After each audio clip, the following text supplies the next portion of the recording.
tuvuga kuri iki cyorezo cya Marburg. Hano muri studio turi kumwe n'umunyamabanga wa leta muri Minisiteri y'Ubuzima Dr. Yvan Butera. Mwiriwe neza. Nkuko tumaze kubona muri iyi nkuru, nyuma y'igihe kitageze ku minsi 10 iki cyorezo kigaragaye mu Rwanda, abambere batangiye guhabwa izi nkingo mu gihe byagaragara nkaho nta rukingo nta muti. Izi nkingo zabonetse zite? Nibyo koko twatangiye gukingira icyiciro cya mbere cy'abakora cyane mu nzego z'ubuzima. Twita ku mwihariko ku bahura n'abarwaye iki cyorezo cya Marburg cyangwa abafite risk yo guhura nabo cyane. Guverinoma y'u Rwanda yashyizemo imbaraga nyinshi kugira ngo tubashe kugira zino nkingo. Rero ku bufatanye twagiranye n'ikigo cya Sabin Vaccine Institute tukaba twabashije kwakira zino nkingo. Twazakiriye ejo, uyu munsi rero icyiciro cya mbere kikaba cyatangiye guhabwa zino nkingo. Iki cyorezo cya Marburg kiri kwibasira abakora mu nzego z'ubuzima. Abarimo guhabwa izi nkingo baratoranywa bate? Turita cyane mu rwego rw'ubuzima hari za departments zigiye zitandukanye. Iki cyorezo nk'uko mwabibonye, abantu bakirwara hari ibimenyetso byihariye bakunda kugira. Ni indwara igufashe igira ibimenyetso bikomeye, bigatuma rero abantu bajya ahantu havurirwa nk'indembe cyangwa aho basuzumira abantu bakiza kwa muganga. Abo nibo twahereyeho, ndetse n'ababitaho kubafata kubajyana kwa muganga n'abandi. Icyo nicyo cyiciro cya mbere twahereyeho, ariko bizanakomeza n'ibindi byiciro bakazaba bazabona zino nkingo. Ubu kuri ubu uko bihagaze, umuntu ukora mu rwego rw'ubuzima kumva afite impungenge nawe ashaka guhabwa urwo rukingo, yabegera nawe agahabwa urwo rukingo yarubona? Ku ikubitiro turabanza kuri icyo cyiciro, ariko no mu byiciro bikurikiraho nabo bazarubona.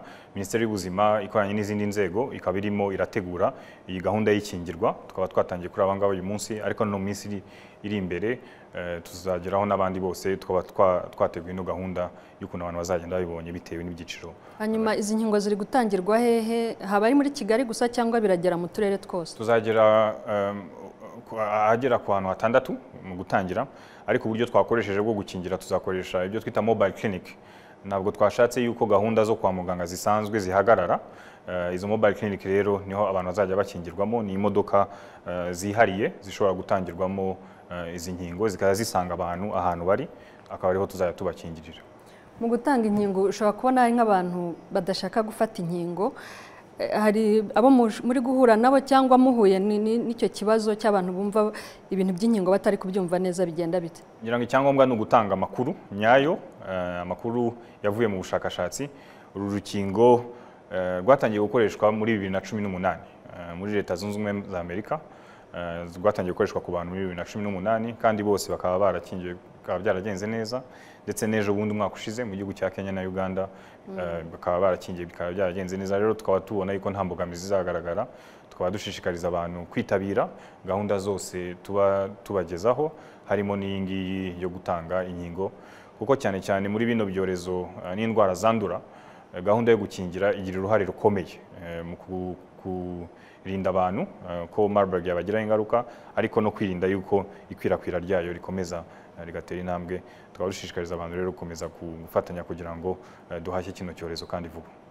Hari abantu bamaze gutangazwa ko bakize iyi ndwara ya Marburg.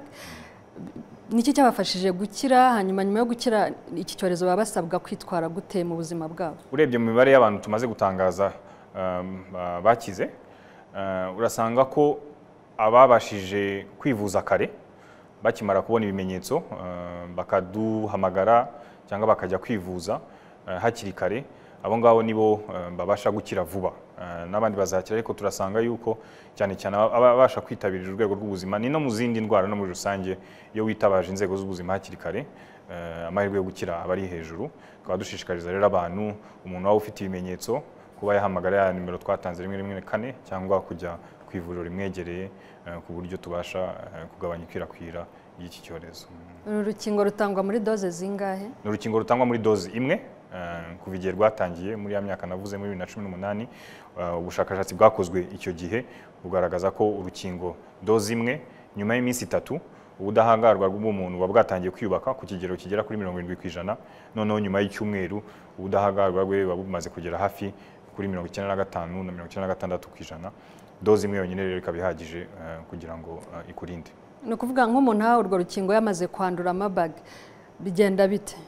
Ntabwo dukingira abantu bamaze kwandura, kuko baba bamaze kwandura hari indi miti baba batangiye gufata. Umuntu ataragaragaza ibimenyetso icyo gihe akahabwa urukingo barakingirwa. Abantu bataragaragaza ibimenyetso barakingirwa, niyo mpamvu abo kwa muganga aribo twatangiye. Nta ngaruka byamugiraho aramutse barumuhaye yaramaze kuyandura?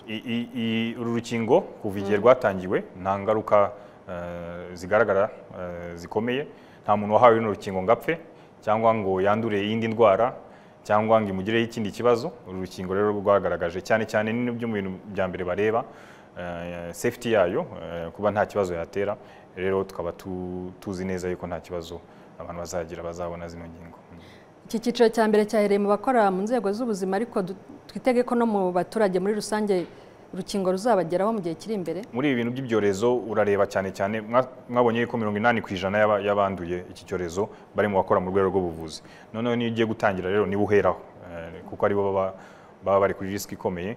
Ariko bitewe n'uko icyorezo kigenda kimera, haramutse hagaragaye igice kimwe cyihariye gishobora kuba gifite risk yo kugira, nabo bazakingirwa. Ibintu bigenda bihinduka bitewe n'ukuntu imibare tugenda tuyibona. Urakoze cyane ku bisobanuro muduhaye. Urakoze cyane. N'umunyamabanga wa leta muri Minisiteri y'Ubuzima Yvan Butera watubwiraga ibijyanye no gukingira icyorezo cya Marburg, igikorwa cyatangiye kuri iki cyumweru hano mu Rwanda.